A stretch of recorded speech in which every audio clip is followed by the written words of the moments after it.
Imagine acordar em um mundo onde um único hábito diário, oculto por séculos no Oriente, poderia determinar não apenas a saúde de um povo, mas também a dinâmica econômica de impérios inteiros.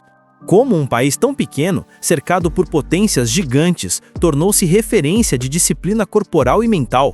O segredo japonês para nunca engordar não é apenas uma frase chamativa, é a ponta de um iceberg histórico, moldado por guerras, fome, reconstrução e uma cultura que precisou transformar escassez em estratégia.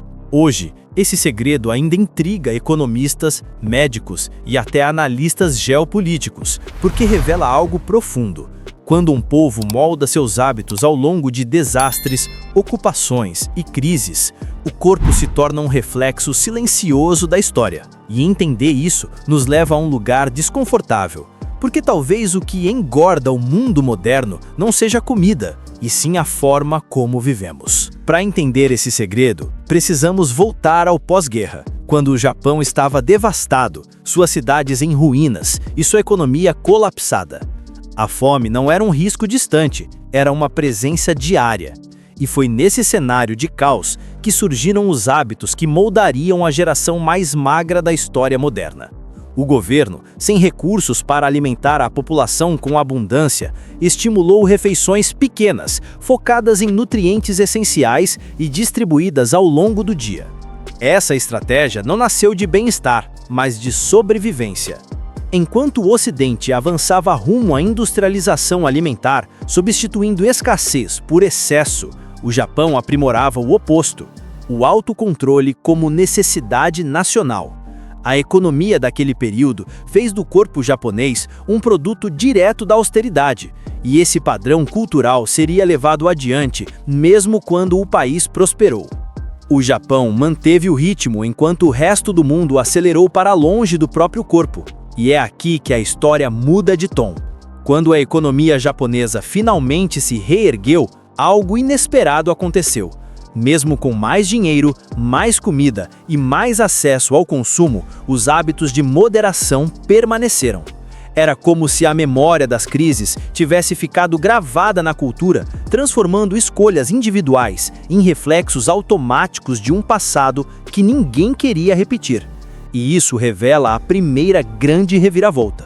O corpo magro japonês não é apenas biologia, é economia, é guerra, é reconstrução, é trauma convertido em disciplina. Mas existe um detalhe que quase ninguém percebe.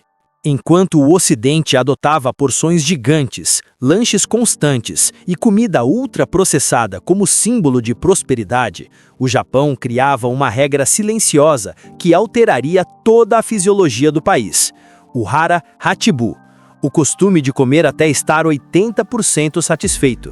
Essa prática, nascida na ilha de Okinawa, ganhou força não por espiritualidade, mas por lógica.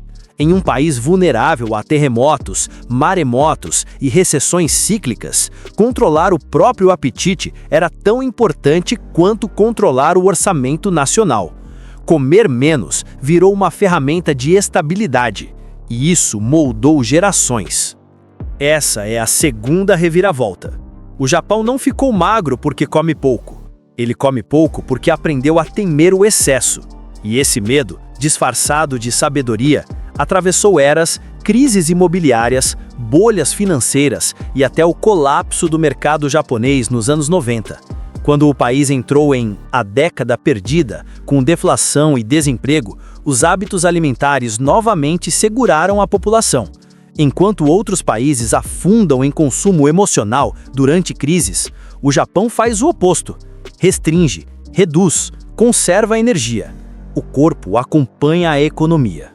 Agora surgem os fatos extras que deixam essa história ainda mais estranha.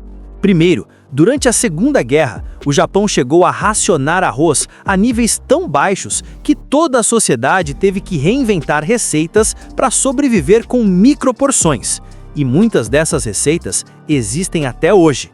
Segundo, o governo japonês, temendo que o país seguisse o caminho da obesidade americana, implantou leis exigindo medição anual da circunferência abdominal, algo impensável no Ocidente.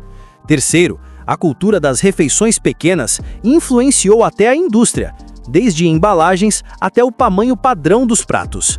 Quarto, a combinação de transporte público e cidades compactas faz com que o japonês médio caminhe muito mais do que qualquer cidadão das grandes economias ocidentais. Quinto, a educação japonesa ensina crianças a preparar suas próprias refeições na escola, criando consciência alimentar desde os primeiros anos de vida. E é aqui que tudo se conecta ao início. O segredo japonês para nunca engordar não é um truque, nem uma dieta milagrosa. É um sistema moldado por guerra, fome, disciplina e memória coletiva. Um sistema que transforma escassez em virtude e excesso em ameaça. Quando você observa o corpo japonês, está olhando para a história de um país inteiro, comprimida em hábitos quase invisíveis. E essa é a reflexão final. Se um povo inteiro pode ser moldado por suas crises, então talvez a sua rotina também seja um campo de batalha silencioso. Se você quiser entender seu futuro, observe seus hábitos. Se quiser dominá-los, inscreva-se no canal para continuar descobrindo os segredos que moveram impérios, enriqueceram nações e mudaram o rumo da história.